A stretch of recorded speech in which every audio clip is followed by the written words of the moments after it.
Good evening, lovelies. I hope you're all well.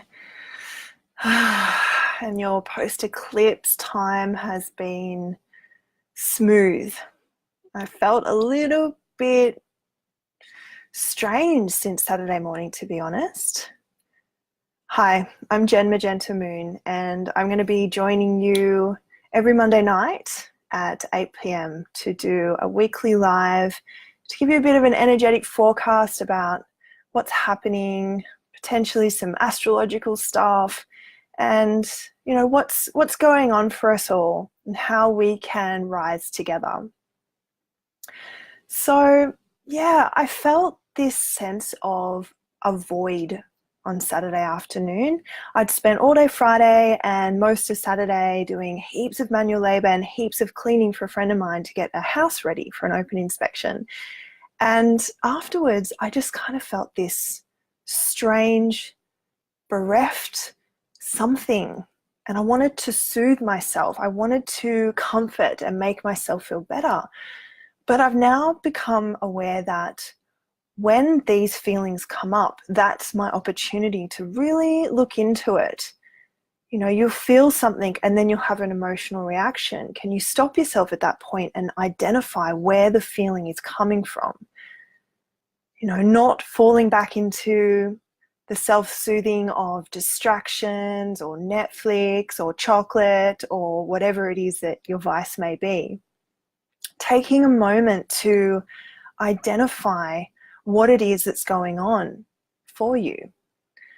So I wanted to touch in tonight about the theme of leaning into the resistance that you feel. What is resistance? How do you identify it? It's the oppositional force that's taking you away from the place that you want to go. So assume you're trying to manifest abundance, that you're saying your affirmations, you're being really positive, you're doing all the things in your life that we're taught to help bring us into that space. But on a subconscious level, you may not believe that you deserve abundance. I've never experienced it before. I don't deserve it. I don't know anyone else. I'm not good enough for that. So how do we work through that? So another analogy is, say you have a boat and you want to set sail, but the anchor's still in. And instead of looking at the anchor, you just put up bigger sails or you put more people on the oars. You're just adding this pressure to the way you're trying to move instead of looking at what's holding you back. But we've all heard of what resists persists. We can't move forward unless we identify resistance. So if you're recognizing that you're putting the brakes on for something, that it's not flowing, that you feel like you don't want to do it, but you're trying to get there too, that's because there's resistance there. No action should be taken from a place of resistance. We can't resolve resistance if we've got resistance to the resistance as well. So if you're looking at your resistance, if you've identified that you've got some and you see it as invalid or not important or you just want it to go away, that's having resistance to the resistance.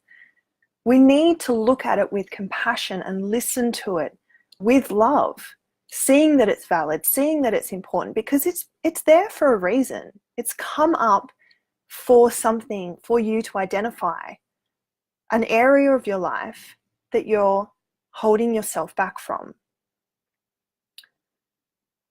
So how do we listen? How do we take a moment to look at what this block is and move through it? We need to stop. We need to zoom in on it. We need to resolve it in whatever way it is. And it's going to be completely unique to the personal situation. But what can happen is two things. We can see the resistance, we can resolve it, and it will free us to move in the direction that we've been wanting to move. But the other thing is, we can see and uncover this subconscious resistance. And through that, actually identify that it was there to show us that we're actually moving in the wrong direction. It might shift our perception completely. It might change our trajectory. And that's a beautiful gift as well. Resistance isn't a bad thing. We all face it. We all go through it quite frequently. To truly rise, we need to be willing to look at ourselves. The good, the bad, the ugly, the beautiful, all the pieces, they're all part of us. So we need to lean into it, not away, not avoid the obstacles. We've actually put them there. We've created our own reality. Can we peer into that void? Can we find the confidence to walk through that terrain, even if it's dark, even if it's scary? Find it in ourselves, find that place of courage, even if we feel the fear. We can bring all our aspects together, the aspects that have been in opposition, one pulling this way, one pulling that way, and we can face them all in the same direction and then be moving towards that which is in our genuine and highest good, that's in our path of healing, that's in our path of expansion, so we can rise, we can raise our frequency. Because we can't do that if we're kind of fighting with ourselves.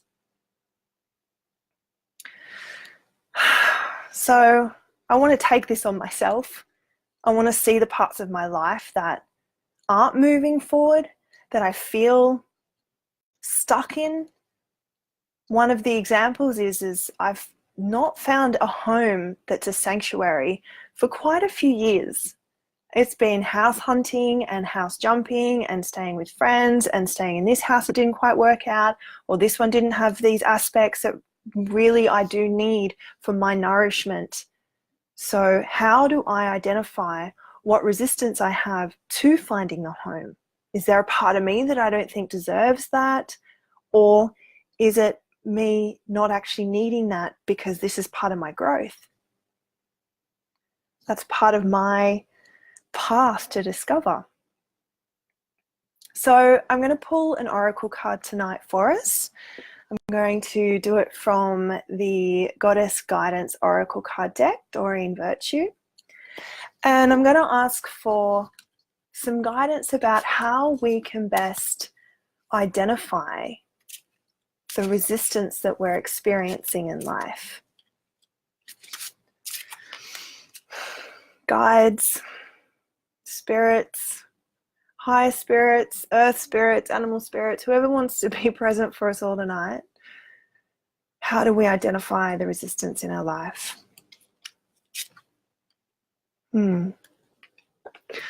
This is really funny.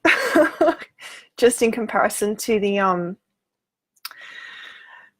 resistance I was just talking about. Vesta, home. Your household situation is improving, either through a move or a healthy change in occupants. Oh, I want to cry.